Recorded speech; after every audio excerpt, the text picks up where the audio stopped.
কিরে আমার দোয়া কবুল হয় না কেন? আল্লাহ আমার ডাকে সাড়া দেয় না কেন? আমার জীবনে এত দুঃখ কেন? আমার জীবনে তো ভালো কিছু হয় না, খালি সব কষ্ট আমার কেন? এরকম আছে না নাই?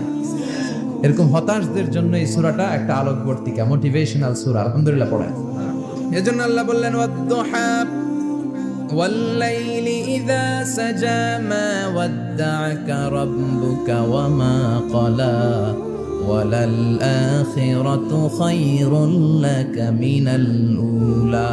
এরপর আল্লাহ বললেন নবী ওয়ালাল আখিরাতু খায়রুল লাকা মিনাল উলা, and verily indeed the hereafter is far better for you than this dunya. এই দুনিয়ার চেয়ে আপনার জন্য আখিরাতটা অনেক দামি। খায়রুল লাকা মিনাল উলা, এই দুনিয়ার চেয়ে আখিরাতটা অনেক শ্রেষ্ঠ। এতে আল্লাহ বললেন দুনিয়ার চেয়ে আখিরাত শ্রেষ্ঠ, আর এক আয়াতে আল্লাহ বললেন দুনিয়ার চেয়ে আখিরাত হলো স্থায়ী। ঠিক কিনা?